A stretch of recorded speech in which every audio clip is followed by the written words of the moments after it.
We are back for race number 5, the first race of this afternoon on day 1 of Kite Foil League Seabreeze Invitational here in Southern California, hosted by Long Beach.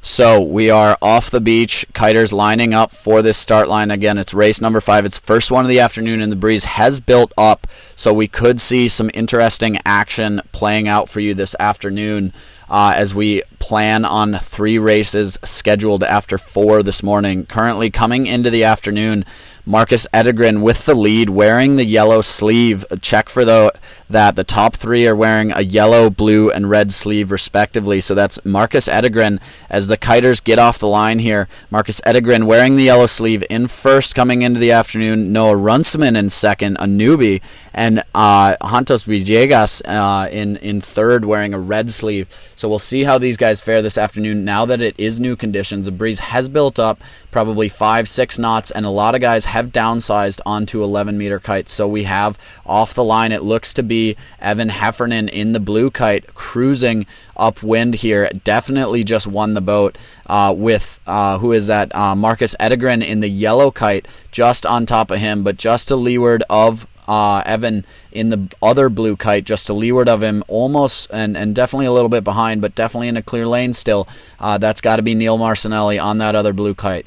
Down at the bottom of your screen here, we see Will Sear powering out towards the left-hand side of the course, definitely leading the pack out left, and we'll see if he's able to play anything as he gets out there, because some of those guys, as they start to tack across here, that's Nico Landauer. He wasn't there in the morning racing, but he is proving already he can hold speed with some of these guys at the top, as he had a nice lane there and decided to get out early and lead back towards the right. Will Sear going for the tack, and he gets the cross of Evan Heffernan, who seems to be in a bit of a boat speed battle with Marcus Edegren here as they fly upwind.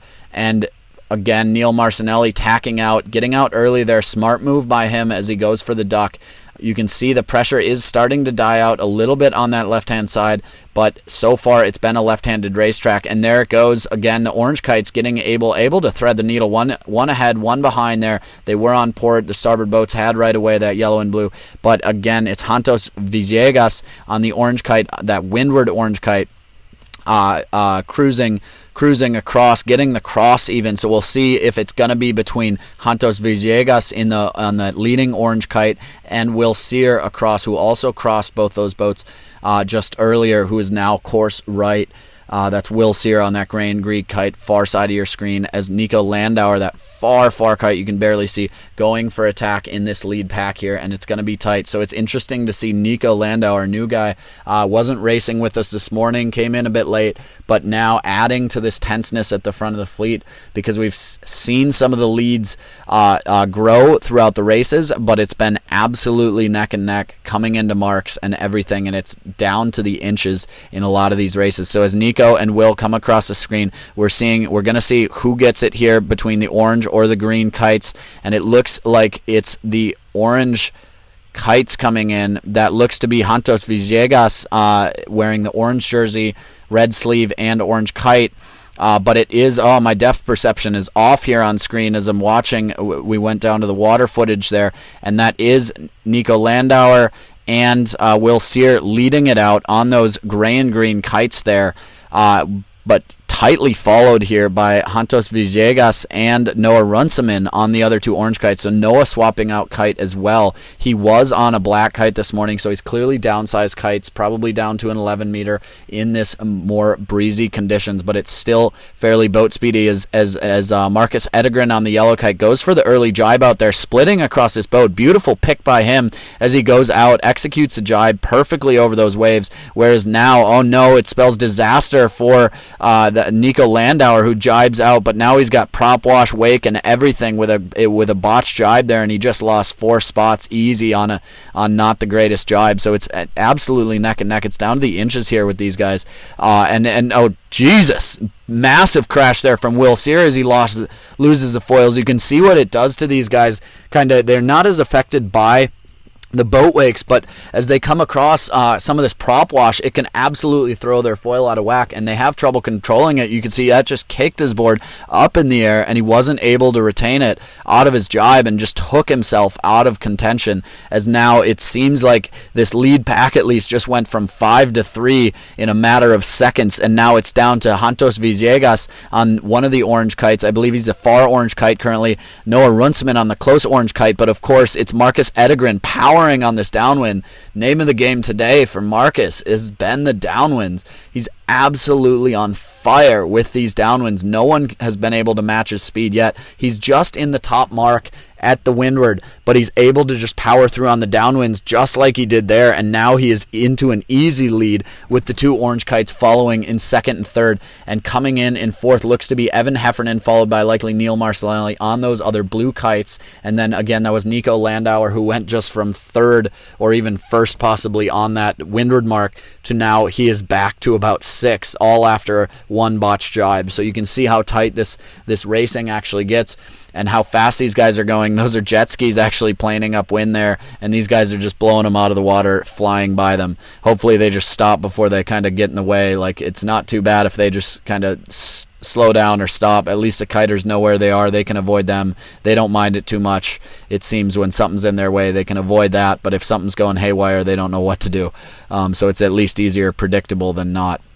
But again, we see Marcus Edegren cruising upwind here on starboard. This may be starboard ley line. It might not be. It's too hard to see from this angle with this drone footage, but we are leading out. He is currently your race leader. And again, in the morning, he was able to absolutely dominate, going 1-1-1 and had a 6 in the 4th race. So I'm not quite sure what happened there to him, but he was able to just be in the pack. And the story of the day so far has definitely been his downwinds. He's just in the pack at the windward, and he's able to pull out some absolutely insane speeds on these downwinds that the other guys just can't seem to match. So they definitely need to think about taking a page out of his playbook if they want to better their racing skills, as we see Marcus go for attack there, coming back out to what I believe will be starboard ley line up here. It should be, but he's got a little bit to go. So again, we'll see how he fares on this upwind, but we haven't seen many shifts coming into the racing today. You can see some prop wash there. It looks like he's far enough clean of it. That might have been why he actually tacked there, is just at least to get out of some of the prop wash coming off of a motorboat cruising through course. So it's really tough for these guys to plan when they don't know what a boat is doing, but at least they can kind of adapt their plan throughout the race if they can at least predict where a motorboat is going or something like that. But Marcus Edegren tacking back as we follow him, leading out this race, so long as no one comes out of this left-hand side. We've seen guys do it before, but it looks as though he had a big enough lead, and he's able to at least hang on the upwinds with those 2 orange kites following close behind him. Again, that guy across the screen, he's on second lap, so he's staying out of the way right now. But Marcus Edegren coming in first place at mark number 3, the second time around on this windward leeward twice around leg. So coming in second here is Noah Runciman, jersey number 21. He's got the blue sleeve on him, followed, so we're currently in 1, 2, 3, currently in their exact positions right now. It's Marcus Edegren, yellow sleeve in the 1, Noah Runciman in the 2, and Santos Villegas in the 3, followed by, that looked like Evan Heffernan on the blue kite, cruising in 4th, trying to catch up to these guys. He definitely came away with the win, and a fairly easy win for him actually. Came down to the last race, but he was able to pull away back at the Delta Pro event up in San Francisco, but he's struggling a bit more here. He hasn't been able yet to even break into top 3 consistently, and that goes to show how much the conditions can change and what can happen in these sorts of races. So it looks like Marcus Edegren pulling away here, but these orange kites, it's a battle for second right now as we zoom in behind them downwind. Here's Santos Villegas in 3rd, trying to chase down and probably going to try to jibe on top as he goes. He gets ready for it.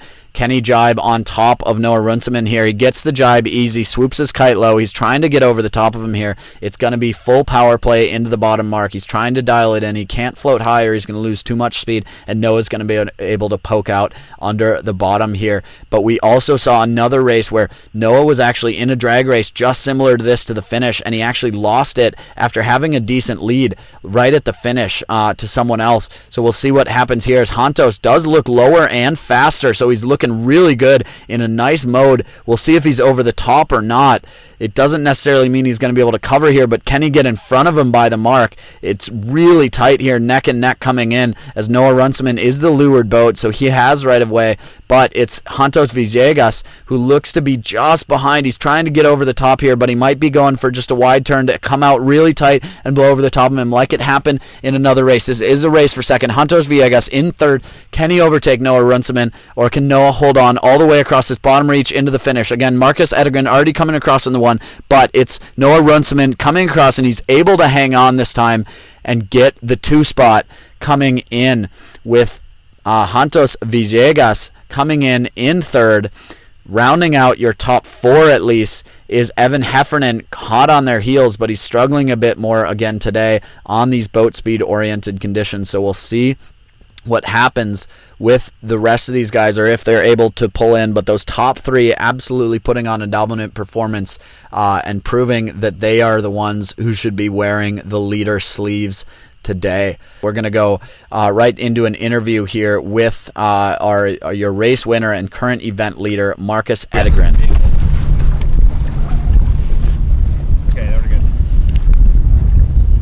All right, Marcus, take us through that last race. You were first by just a little bit at the top mark. What happened that how do you think you were able to pull away so quickly on that second lap to where you had that massive lead coming into mark number 3, or that second time around the top mark? Yeah, actually I had a tough start, so I was actually rounding that mark just behind a pack of 4, I think, but in touch, and I'm feeling pretty good downwind, so I was able to hold a low lane and keep them from jibing, and then we had a bit of obstruction, and I ended up able to jibe in front and get down the course while they all had to dial up to stay out of this boat's way, so that just punched me far ahead, and then kind of just went around the course from there. Awesome, and you've been doing quite a bit of boat speed training, I hear, and a lot of people have said you're just wicked fast this event at this kind of boat speed dominant venue. What is the secret? Have you been working really hard on it, or what do you reckon has put you so far in that strength realm? Yeah, I don't at least have much of a secret yet, but just putting in the work and continuing to find extra speed, especially upwind, because I know what the potential is, and not quite there yet. Awesome. So maybe struggling a bit upwind, but hopefully you'll find your groove this race. We'll see you in the next one. Thanks.